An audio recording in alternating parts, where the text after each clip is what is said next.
Imini yeSabatha ayibenhle kwabangcwele. Sizovula ngehlabelelo 73 inkosi usephama kwebala.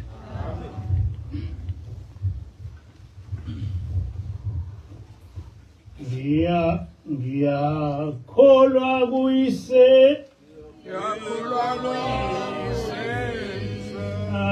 onamandla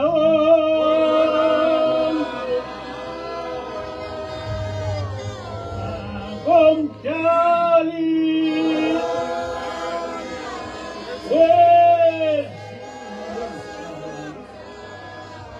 ungena kumoya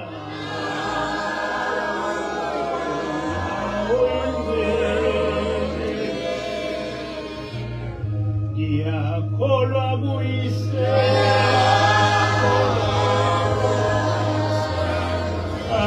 onamandla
useze wahloba ngabo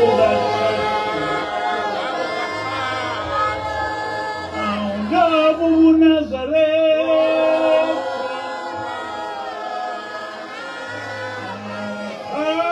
amin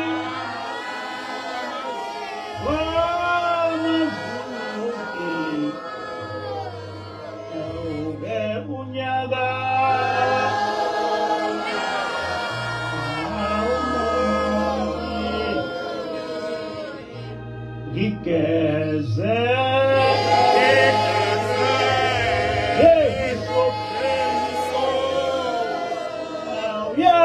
Nazareth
Amen.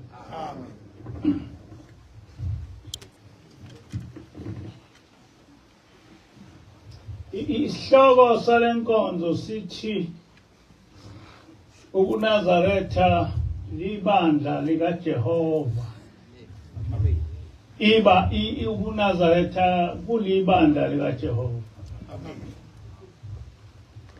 Namuhla ngiyafisa ukuchaza kafuphi umehluko phakathi kokushumayela nokufundisa. Ekushumayeleni imvama umshumayeli uba phambi kwebandla agxumagxume abangumsindo. Kwesinye isikhathi kushawe izinsimbi kuhlatshelele kube nje. Ngalokho he is appealing to the listener's emotions. Kodwa esikhathini esiningi engasho lutho olubambekayo. Kodwa uma ufundisa okokuqala uyakulungiselela ozokufundisa abantu.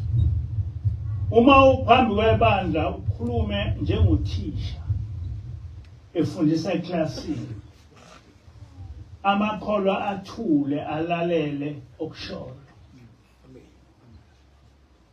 Ebebelalele besale benezimpendulo noma nemibuzo wezinto abangasiqondi. Ngenkathi ngithunywa akushongo ukuthi angiyoshumayela, kodwa lathi ilizwi angifundise. Lokho kuyangiphoqa-ke ukuthi ukusebenza kwami kufane nokathisha. Ngiqale ngokusilungiselela, ngibuye ngikubhale phansi konke engizokwedlulisa kwabalalele, ukuze kuhlale ezingqondweni zabo baninge ngakho. Ngalesi sizathu ngingumuntu ngaso sonke isikhathi ohlale efunda abuye abhale. Ngangokuthi cishe ngazo zonke izinsuku ngilala sekushaye u-12 ebusuku. Kuba inkinga-ke uma sengihlaselwa yizo zonke iziwengu ezingafunde lutho ngokukholwa, ngaphandle nje kokubonisa umoya omubi osuke ubangene. Ngokwenze njalo bacabange ukuthi bazokwazi ukucisha leli vangeli engilithunywe uNkulunkulu kubantu. Okuseqinisweni ukuthi angaze ngifune, okuseqinisweni ukuthi angaze ngifune ukufundisa. Kodwa ngathunywa ngokwasezulwini ukuthi ngikhulume indaba kaNkulunkulu kubantu bonke. Njengoba ngangiyimanje, inhloso yami kwakungukuthi ngithathe impesheni sengilijaji. Kodwa ngokufika kwengilosi ingazise ukuthi ngithunywa lo msebenzi kaNkulunkulu, akwabe kusenzeka lokho. Ngithunywe ukuba ngibuyise inkolo kaJehova njengoba yalethwa emhlabeni nguMose, yafundiswa ngabaprofeti bakwa-Israyeli, ekuchithweni kwayo ngabezizwe yavuselelwa ngumprofeti u-Isaya Shembe, ukuthula kube kuye. Emsebenzini wami-ke ukugqugquzela bonke abantu, ikakhulukazi abantu abamnyama, ukuthi njengezwi lenkosi kuDuteronomy 28 singamhlubuki uJehova uNkulunkulu wethu. Ngiyedlula-ke lapho. Isihloko salenkonzo sithi ubuNazaretha libandla likaJehova uNkulunkulu wethu. Kuhlabelelo esikade esihlabelela, uShembe uthi idwala elihle lamaNazaretha owasikhethela lona uJehova ngokuthanda kwakhe, useze wahloba ngabo kathathu lobuNazaretha phambi kwamazulu onke unyaka umnye. Amen. kuleli hubo uShembe usitshela ukuthi njengoba ehlale echaza ibandla lamaNazaretha akusilo ibandla lomuntu kodwa libandla lasezulwini, libandla likaJehova. Uthi-ke ubaba mkhulu ubuNazaretha kulidwala elihle uNkulunkulu owasikhethela lona ngokuthanda kwakhe.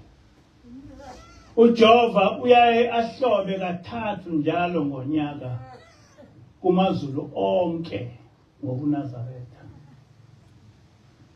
Njengokukhuluma kwasezulwini singeke siqonde ukuthi uShembe wayichazani ngokuhloba kaJehova kumazulu onke.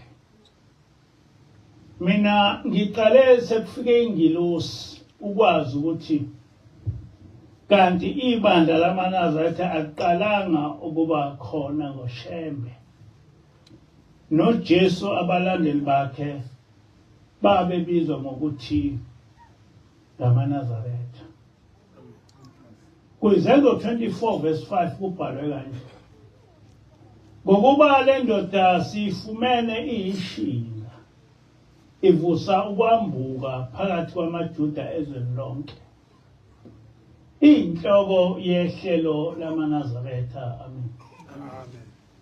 Le ndoda okukhulunywa ngayo nguPawuli owayengumphostoli kaJesu.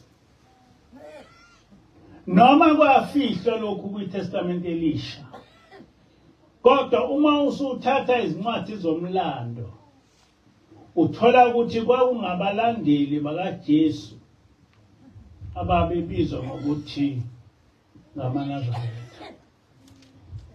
Njengoba sesiveze kaningi lokhu, kodwa ibandla lobuKristu lihlukene kabili.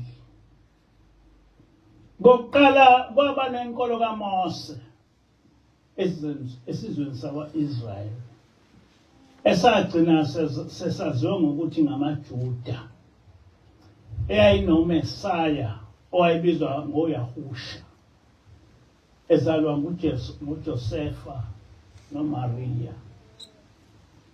Iningi lezintshumayelo eziseTestamenteni Elisha lezikaYahusha, kodwa eBhayibhelini usebizwa ngoJesu.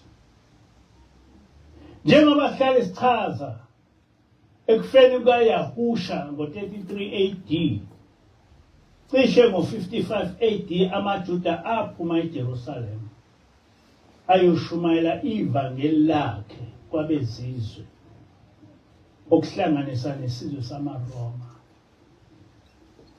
Kodwa kusukela ngo-66 AD kwaba nezimpi phakathi kwamaRoma namaJuda.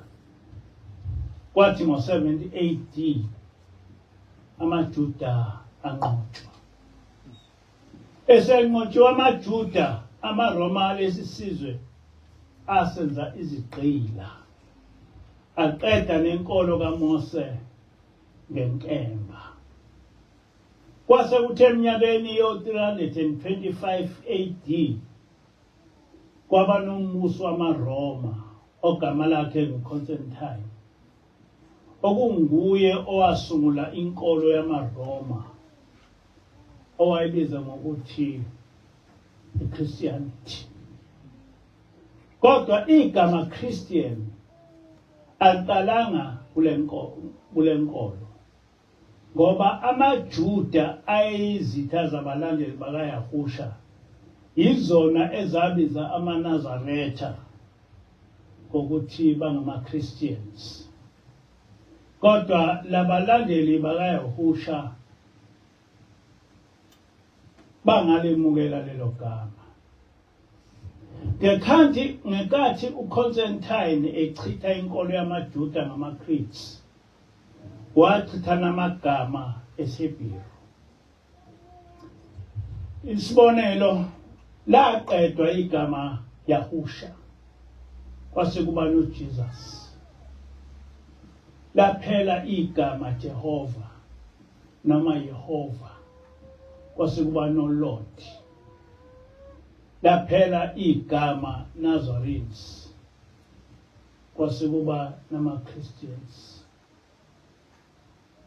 Ilesi sizathu-ke esenza ukuthi kwiTestament Elisha kubalwe abaFarisi nabaSadusi kuphela. Akukhulunywa ngebandla likaYehusha ongamaNazaretha. Sekukhulunywa ngama-Christians.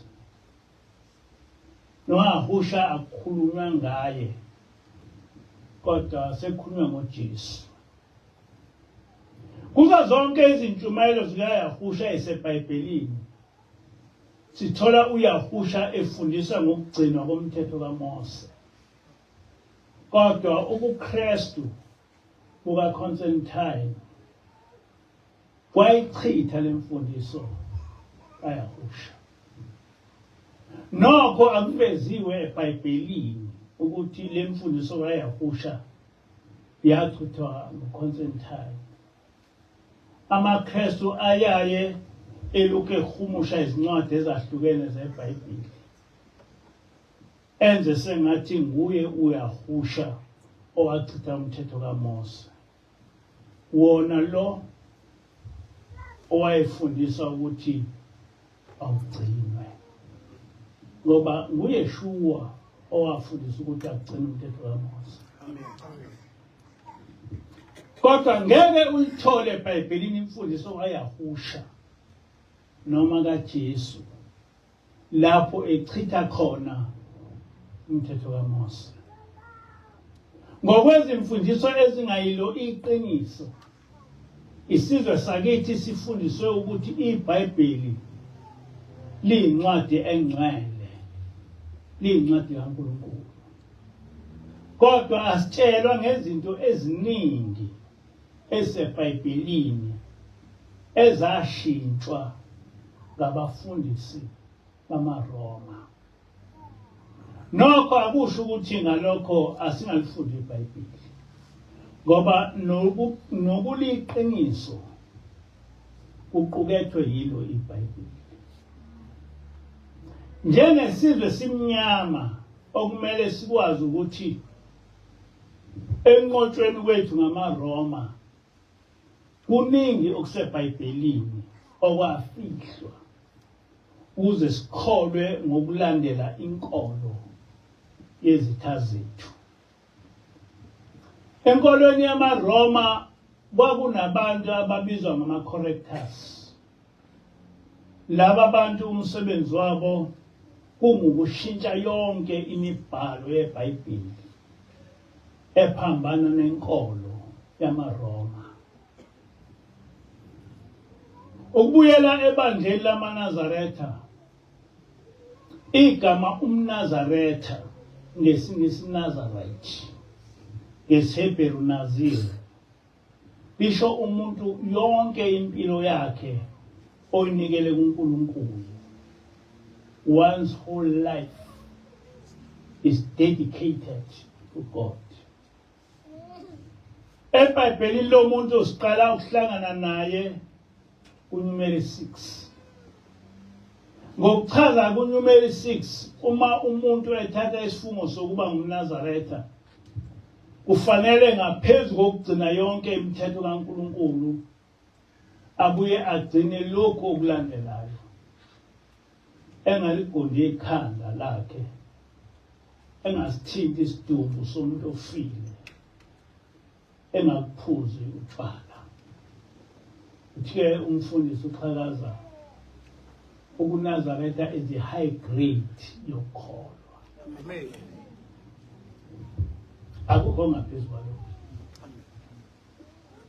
Ekuqaleni lesi sifungo sasiba isikhathi esithize, bese kuthi uma sesiphelile leso sikhathi umuntu abuye aphile impilo yabo bonke abantu. Lokhu kwakufana nokuthi ngalesi sikhathi uzilile. Anguthi bangamaNazaretha, uYahusha engumholi wamaNazaretha. Ngenxa yokuthi iBhayibheli labhalwa inkolo kaMose seyachithwa nguConstantine, inqubo yokukholwa yamaHebheru yayifihlwa noma kokunye ivezwa kancane.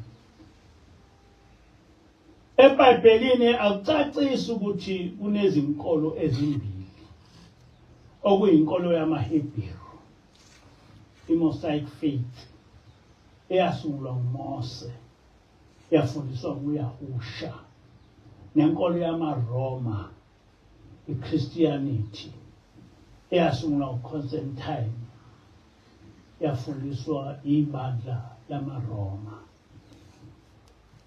UbuKristu bayiqeda inkolo kaMose, kodwa ngobuqili baqhamuka nezincwadi ezingekho abathi ngazo umthetho kaMose owawufundiswa nguJesu wabuye waqedwa ukufa kwakhe uJesu esiphambanweni.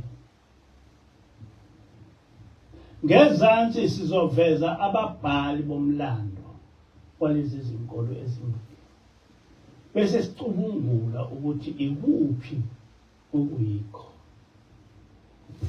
uRalph Shaw encwadini yakhe ethi The Nazarene Betrayed, Beaten and Forgotten uthi, it was John who announced Yahusha as the Passover lamb, anointed him the high priest, and told the Nazarenes, not the Christians, that Yahusha was Messiah and Joseph. The Nazarenes, and not the Christians, were named after the branch as they became known as keepers and preservers of the written Torah and protectors of the Messiah and prophets. The majority of the essence were converted to Nazarenes, the followers of Yahusha, either by John the Immenser, or later by Apostle Paul, John the Revelator, and Peter. The Nazarenes quickly grew to the largest sect of them all in the first century. The Nazarenes were spoken of in the Dead Sea Scrolls as guardians of the Torah, prophets, and Messiah. It is a mistranslation in our Bibles where it says Jesus of Nazareth. It should read Yahusha the Nazarene. Amen. Amen. The English word Nazarene, Greek Nazarios, Aramaic Nasaya, or Hebrew Nostri, comes from Hebrew word Nesta, which means bread. Amen. Amen. Njengoba sihlale sichaza kuliphutha ukuthi uJesu waseNazaretha esikhundleni sokuthi uJesu ongumNazaretha. Amen. Encwadini ebhalwe uJames Trim esihloko sithi Nazarene Jewish Manifesto uthi, according to the scripture, Christian does not denote Jewish believers in Yahusha at all. The New Testament calls Nazarenes the followers of the way. Njengoba nathi njena ubaba kuthiwa siyindlela, Amen. ushembe uyindlela. Lokho kwasukela emandulo abalandeli bakaJesu babezithiwa the way, noJesu ebizwa kuthiwa the way. lo mbhalo uyaqhubeka uthi in 325 CE a pagan Gentile named Constantine conquered Rome and made himself emperor.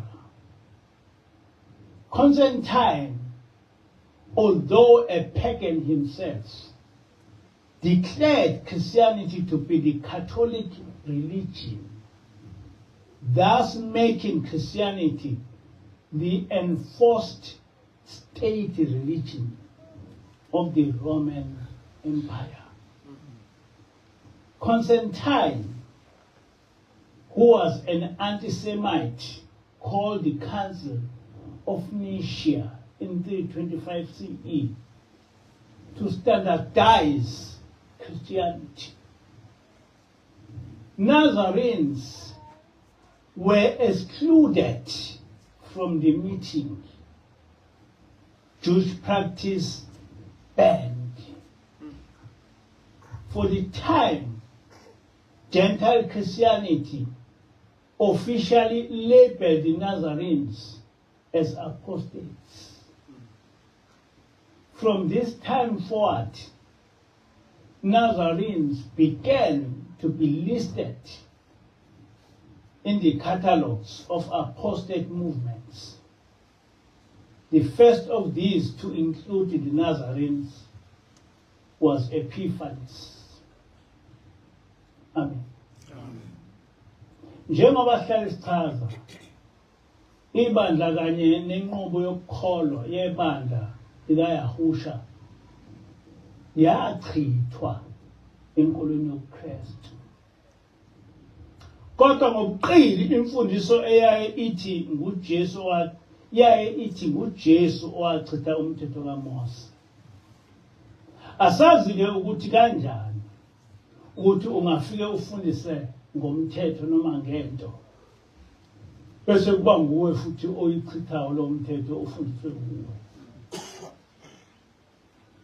Encwadini eshicilwe nguRev Gideon Jasper Richard Osley ethi The Gospel of the Holy Twelve,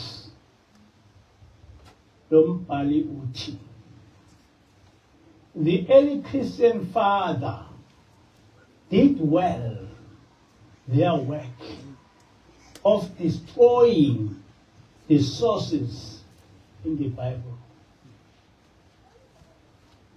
But they failed to destroy it all. Some escaped, and as it discovered here and there by patient research workers, it is astonishing to see how the world has been deceived by the Christian fathers. Lo mfundisi uyaqhubeka uthi we have referred elsewhere to the correctors who were hired by the church fathers at the Council of Nicaea to alter the original text of the Gospels, leaving out those doctrines that were of Nicaea. Nobody did. Itama correctors ayakhela ukuthi lishintshe iBhayibheli. To alter the original text of the Gospels, leaving out those doctrines that were obnoxious to their emperor, Constantine, whom they desired to convert to Christianity, which he opposed. Amen. Amen. Omunye obhale wachaza imvelaphi yegama likaJesu nokuthi wayengesiye umKristu kodwa engumNazaretha ngumfundisi uRabbi Edward L. Knightley. Osihloko sencwadi sithi the greatest deception ever. The greatest deception ever. Ubani umfundisi uthi amanga ayisimangaliso. Lo mbhali uthi Evidence suggests that the group known historically as the Nazarenes represented the Judaism taught by the Messiah and the early apostles. AmaNazaretha bangabalandeli ababe beshunyezwa uJesu nabapostoli. Kodwa ngeke uthole encwadini zamaKristu. The term Nazarenes is first mentioned in Acts 24 verse 5, where it is used to refer to the disciples of the Messiah.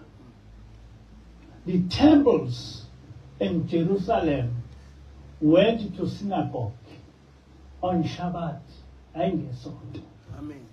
and they regarded them as new Jewish sects, not Nazareth, not Christians.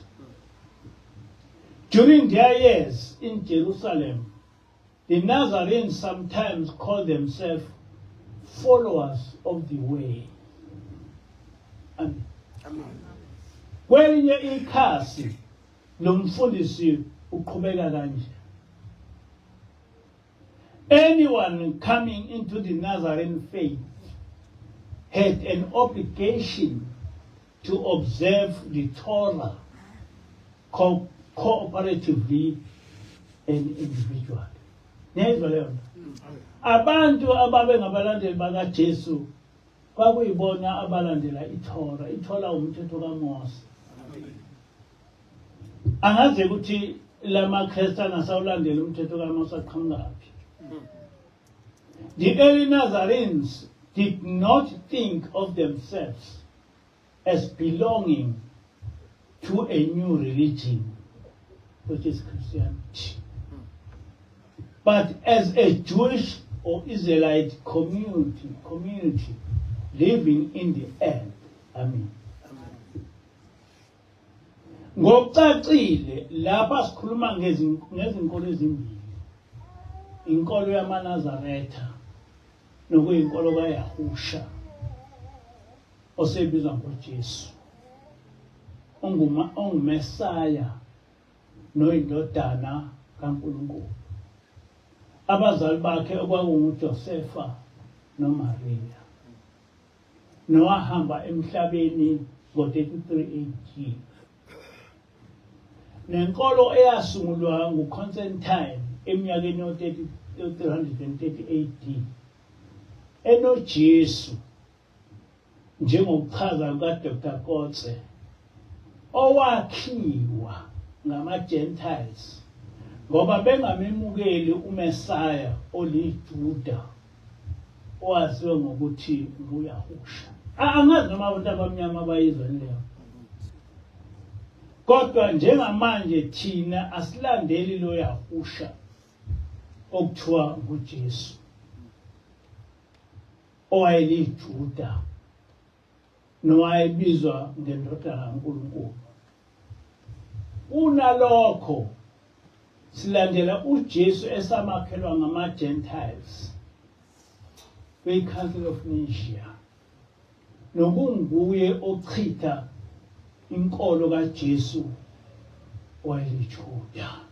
Angazi noma ngikhuluma ngedwa noma amaKristu angizwa ntuthi. Ngifisa ukuveza ukudideka kwami okukhulu ngalesi simo senkolo yobuKristu esayifunzwa ngabezizwe. Ngokuqonda kwami abefundisi abaningi enkolweni yobuKristu bayakufundela ubufundisi. Iningi labo baba ngisho neziqu zaseyunivesithi ngokufundisa. Ngabe laba bafundisi abazi ukuthi abalandeli bakaJesu kwangamaNazaretha hayi amaKristu. Ngabe abafundisi bamaKristu abazi ukuthi abalandeli bakaJesu kwangamaNazaretha. Ngoba bafundile baya emayunivesithi. Ungaba umholi kanjani kwenkolo ungayazi umlando wayo? Umuntu engaba ngumfundisi kanjani ebe engawazi umlando wenkolo oyifundisayo. Uma lokho babekwazi, pho bakwenza kanjani ukuthi beqhubeke nokufundisa isizwe sakithi amanga ngesimo senkolo kaJehova, bavume ukudukiswa izitha zethu enkolweni yophezulu? Uma abefundisi bobuKristu befunda izenzo 24 verse 5, lapho kuthi uPaul wayengumholi webandla lamaNazaretha, bachaza kanjani lokho? Ngoba bona bafundisa ukuthi uPaul wayengumpostoli enkolweni yobuKristu. Kubhalwe eBhayibhelini ukuthi uPaul wayengumholi webandla lamaNazaretha. Bachaza kanjani bona? Ngoba lento iseBhayibhelini abaliphethe. kuMathewu 5 verse 19, kuyimfundiso kaJesu ukuthi uma umfundisi engawugcina umthetho kaMose, abuye afundise abantu ukuthi bengawugcina umthetho kaMose, uyoba ngomncane embusweni wezulu. kuMathewu 7 verse 21, uJesu uthi, noma ungakholwa kanjani uhlale umbiza ngenkosi, kodwa uma ungawugcini umthetho kaNkulunkulu, ekufeni kwakho usuphambi kwakhe uJesu, uyokuphika akuxoshe athi, suka kimi menzi wobubi, angikwazi. Kusho uJesu. Manje kukuyiphi incwadi lapho uJesu esesiphikisa khona ethi akufanele amakholwa agcine umthetho kaMose? Angazi noma niyizwa lento. uJesu kuMathewu 5 verse 19 uthi, uma ungawugcini umthetho kaMose, ubuye ufundise abantu ukuthi bengawugcina umthetho kaMose, ngeke ungene ezulwini. Kusho uJesu. uJesu kuMathewu 7 verse 21 uthi, noma ungahlala umbiza uthi inkosi inkosi, uphisa abantu wenza imangaliso ngegama lakhe, kodwa uma ungawugcini umthetho kaNkulunkulu, ekufeni kwakho uyothi uma ufika phambi kwakhe, ekufeni kwakho, kusho uJesu ukuthi ekufeni kwakho uyothi uma ufika phambi kwakhe ethi, suka kimi menze wobubi, angikwazi. Kusho uJesu. Manje khona lapho futhi umthetho kaMose uchithwe ukufa kaJesu. Umthetho kaMose uchithwe ukufika kaJesu. What is happening here? What is happening here?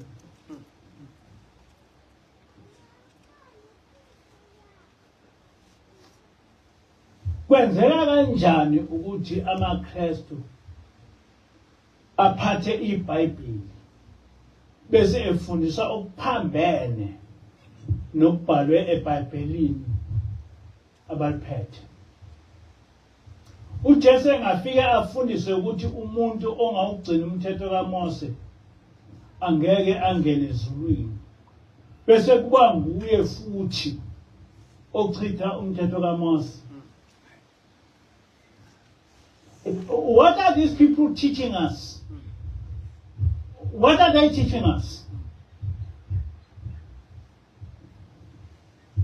Abangawugcina umthetho kaMose sebezongena kanjani ezulwini?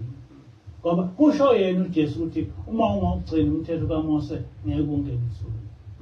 Kusho bona ukuthi uJesu uyindlela yokungena ezulwini. Manje ke which is which kulezi zinto ezimbili? Ngoba ukuthi ngeke ungene ezulwini kubhalwe eBhayibhelini, kodwa ukuthi uchitha uJesu uchitha umthetho kaMose bakusho ngomlomo. Umuntu onjengoJesu ozofundisa ngenkolo yasezulwini, ufundisa kanjani ngomthetho kaNkulunkulu abuye aziphikise yena ngokufundiswe nguye. Ngabe amaKristu ayakuvuma ukuthi noma ngomlomo bethi akholwa nguJesu Kristu oyindodana kaJosefa noMaria noyindodana kaNkulunkulu, kodwa bayazichitha izimfundiso zakhe eziseBhayibhelini. Esikhundleni salokho balandela inkolo yamaRoma eyasungulwa nguConstantine neyachitha inkolo kaMose ngamaKristu. I mean, I can't understand this thing. I can't understand. Ngoba iBhayibheli uJesu kusho yena ukuthi asigcine umthetho kaMose is written down eBhayibhelini, bayifunda futhi ku-New Testament. Manje bakushintsha kanjani lokho bese bethi ngoJesu abasawugcina umthetho kaMose? No. But uma abantu abafundile kwenziwa yini ukuthi bengakwazi ukubona ukuthi lapha sikhuluma ngeinkolo ezimbili. Sikhuluma ngenkolo yamaHebheru eyayiholwa uMose nenkolo yamaKristu eyasungulwa nguConstantine owayengakholiwe. Kusho abelungu lapho ukuthi uConstantine wayengakholiwe. uConstantine waya against inkolo yamaHebheru. So uwenza inkolo ukuchitha inkolo kaNkulunkulu, because that's what they are doing. Bakwenze kwaba inkolo ukuchitha inkolo kaNkulunkulu, ngoba kubhalwe eBhayibhelini abaliphethe ukuthi uJesu uthi asigcine umthetho kaMose.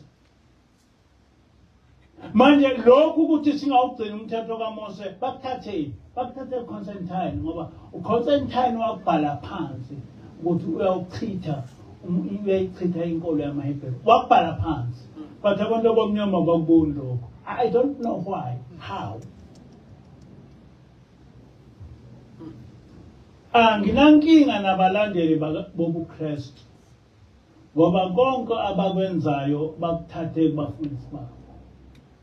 Kodwa ngingajabula uma abefundisi bamaKristu bengake bangikhanyisele ngale mpica wadala yokukholwa, ngoba njengomNazaretha ayingicaceli neze.